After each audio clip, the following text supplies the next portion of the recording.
7/12/2022 को एमसीडी के अंदर आम आदमी पार्टी चुनी गई। मेरे क्षेत्र में तीनों काउंसलर्स आम आदमी पार्टी के चुने गए। सपना है, केजरीवाल जी का वादा है दिल्ली को कि दिल्ली विश्व का सबसे स्वच्छ शहर बनेगा। उस दिशा में काम शुरू हुआ, लेकिन देखने में क्या आ रहा है, भाजपा की हरकत वो हो गई है कि जी चूंकि आपने मुझे नहीं दिया तो हम आपको करने नहीं देंगे। ऐसे कई इलाके हैं पूरे विधानसभा, मालवीय विधानसभा के अंदर, जहां के अचानक दिखने लगा कि जी यहां भी कूड़ा, यहां भी कूड़ा, यहां मलबा, वहां मलबा। हम लोग सोचें कि हो क्या रहा है, ये मलबा कहां से आ रहा है। चूंकि क्षेत्र के लोग कहने लगे, सोमनाथ जी आपके कहने पे आपके पार्षदों को बनाया, अरविंद जी कहने पे आपके पार्षदों को बनाया। तो जो सपने थे, जो सपना दिखाया दिल्ली को हमने कि एमसीडी के जरिए विश्व का सबसे स्वच्छ शहर दिल्ली बनाएंगे, उस सपनों पर सवाल उठने लगा। तो हम बड़े असमंजस में थे कि हो क्या रहा है, ये कौन कर रहा है, क्यों हो रहा है, कौन इस प्रकार से अपना उल्लू सीधा करना चाहता है। तो हम एमसीडी डीसी के पास गए। हमने कहा कि जिन जिन लोकेशंस पे लोग मलबा डाल रहे हैं, क्या उन लोकेशंस की निगरानी नहीं हो सकती? क्या एमसीडी का अधिकार और कर्तव्य नहीं है कि उन लोकेशंस की निगरानी करें? तो डीसी साहब राजी हुए। लीना जी और हम, मेरे पार्षद और कमल जी और सरिता जी, हम सब गए कि जी पूरे क्षेत्र में, चूंकि हम तीनों पार्षद, हमारे तीनों पार्षद सोमनाथ भारती के एक ही मंशा है, हम शुद्ध रूपेण केजरीवाल जी के सपनों को साकार करने के लिए मालवीय विधानसभा क्षेत्र के अंदर काम कर रहे हैं। पूरी सफाई हो, करप्शन नहीं हो, बारिश का पानी इकट्ठा नहीं हो, बड़े सारे लिस्ट हैं। 19/12/2022 को बकायदा मीटिंग करके हमने पूरी लिस्ट, सूची दी उनको कि हमारा सपना यह है, एमसीडी हमारा साथ दे। अब जब हम रिक्वेस्ट किया तो डीसी साहब राजी हुए। डीसी साहब ने एमसीडी कर्मचारियों को ड्यूटी पे लगाया। मैं धन्यवाद करता हूं उनका, काउंसलरों का, और मेरा कहना माना। अब जो मैं कहने जा रहा हूं, आपका भौचक्के हो जाओगे आप जो अब सुनने जा रहे हो। 50 मीटर की दूरी पर, अरविंदो कॉलेज से 50 मीटर की दूरी पर मालवीय नगर थाना है। अरविंदो कॉलेज के सामने का जो रोड है, जिसको हम एमएमटीसी रोड बोलते हैं, एमसीडी का रोड है। वहां रात को अचानक इतना कूड़ा, इतना मलबा इकट्ठा हो जाता है, हम रोज परेशान। कल रात को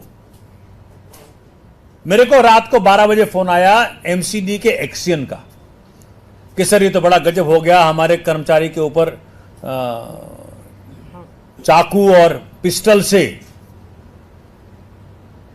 हमला करने का प्रयत्न किया गया है। मैं दौड़ा, क्योंकि मैं रात को जगता हूं, मैं काफी लेट तक जगह रहता हूं, तो जनता का फोन उठाता रहता हूं। जब मैं दौड़ा वहां, तो जो एमसीडी का कर्मचारी है वो बिल्कुल कप रहा था। कहा कि साहब ये मेरे घर में बच्चे हैं, मेरा परिवार है, ये चाकू और रिवॉल्वर के लिए थोड़ी हम यहां पे ड्यूटी देने आए हैं।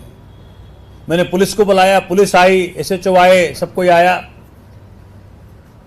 जो मलबा गिराने वाला ट्रक आया वहां पे, जिसको एमसीडी का कर्मचारी ने कहा कि भाई तुम गिरा नहीं सकते मलबा यहां पर, तो वो कहते तू कौन होता रोकने वाला? कहा कि भाई एमसीडी कर्मचारी हूं मैं। तो पीछे से 2 कार से लोग आए हैं।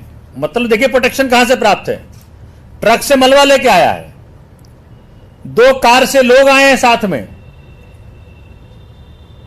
और वो कह रहा है कि भाई तू कैसे रोक सकता है इसको? वो कहा भाई मैं एमसीडी कर्मचारी हूं, मुझे ड्यूटी दी गई रोकने के लिए। तो कहा हम तो गिराएंगे। तो जैसे गिराने लगा वो, इससे वीडियो, अपना कैमरा निकाली, वीडियो बनाने लगा। उसी वक्त चाकू निकाला, एक ने पिस्टल निकाला, बोला तेरी इसी तैसी कर दूंगा, अभी यही खत्म कर दूंगा तुम्हें। अब बताइए, 50 मीटर की दूरी पर, थाने से 50 मीटर की दूरी पर किसी की इतनी हिम्मत है दिल्ली में कि एमसीडी कर्मचारी को उसके ड्यूटी करने की, जो उसको ड्यूटी मिली है उसको रोकने के लिए चाकू दिखाए और पिस्टल दिखाए। वो डर गया, कंप गया।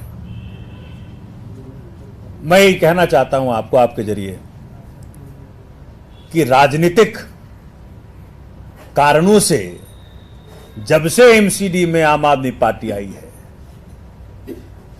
क्योंकि जनता ने उनको नहीं चुना, भाजपा को, कांग्रेस को, तो इन्होंने ठान ली कि ना तो तुमको करने देंगे ना हम करेंगे। तो आज आपके माध्यम से भाजपा के साथियों को कहना चाहता हूं और राजनीतिक लोगों को कहना चाहता हूं कि भैया, मेरी पार्षद और मैं दोनों मिलके, तीनों पार्षद और मैं तीनों चारों मिलके हाथ जोड़ के विनती करना चाहता हूं, भाई साहब, बहन जी, जो कोई भी हो, दिल्ली की सफाई हम सबकी जिम्मेदारी है। आम आदमी पार्टी के पार्षद, आम आदमी पार्टी की मेयर एमसीडी के जरिए जो करना चाहते हैं करने दीजिए। कम से कम इस प्रकार की हरकत तो मत करिए कि भैया आप हमारे कर्मचारियों को चाकू और पिस्टल दिखाओगे और इतनी हिम्मत 50 मीटर की दूरी पे कर रहे हो थाने से। मैंने पुलिस को भी कहा है साफ साफ कि भैया पूरा सीसीटीवी खंगालो, पता करो किसकी इतनी हिम्मत है।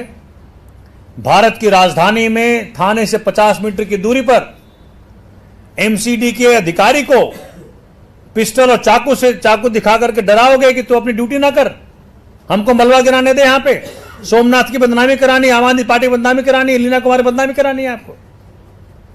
इस प्रकार की हरकतें ना तो शोभा देती हैं, ना प्रजातंत्र के लिए ठीक है। भाई, आपको जनता के दिलों में जगह बनानी है, आप काम करिए। आप भी पिछले 10 साल से दिल्ली के सांसद हैं, आप काम करके दिखाइए। आपके पास पुलिस का विभाग है, तंदुरुस्त करके दिखाइए। पुलिस का इतना डर होना चाहिए कि भाई लोग कपें। 50 मीटर की दूरी पर चाकू दिखा रहा है, पिस्टल दिखा रहा है। एलजी साहब देखें कि जो एलजी साहब के अधीन डिपार्टमेंट है पुलिस का विभाग, उसकी क्या हालत है। दिल्ली के लोगों को तो छोड़ दीजिए, दिल्ली के अंदर सरकारी कर्मचारियों की सुरक्षा सुनिश्चित नहीं हो पा रही है। तो मैं ये बात आपके माध्यम से एलजी साहब को, भारतीय जनता पार्टी को बताना चाहता हूं कि आपको जनता ने पुलिस के दायित्व दिया है, तो उसका इस्तेमाल करके अगर आप सम्मिलित नहीं हैं तो उसको खंगाल के निकालिए। नहीं तो मैं इस बात को मानने को तैयार नहीं हूं कि आपके बगैर इस प्रकार की हरकत हुई है। इसमें जरूर, क्योंकि आपकी मंशा रही है कि एमसीडी में आम आदमी पार्टी तो आ गई, लेकिन हम एमसीडी के अंदर आम आदमी पार्टी काम नहीं करने देंगे। इसलिए अब पुलिस जो भाजपा शासित है, उसका ड्यूटी है कि अब वो ट्रक और दोनों गाड़ी और जिन लोगों ने हथियार निकाला है एमसीडी कर्मचारियों पे, उसको ढूंढ के निकालें। नहीं तो हम ये बात मान लेंगे कि ये साजिश आपकी थी, कि आप चाहते नहीं हैं कि अरविंद केजरीवाल के द्वारा दिल्ली के जनता को किया गया वादा पूरा हो। इसलिए ये प्रेस कॉन्फ्रेंस आज मुझे करके ये बात रखनी थी। कोई इस खबर को अभी लाइक करें, शेयर करें, अभी चैनल को सब्सक्राइब करें।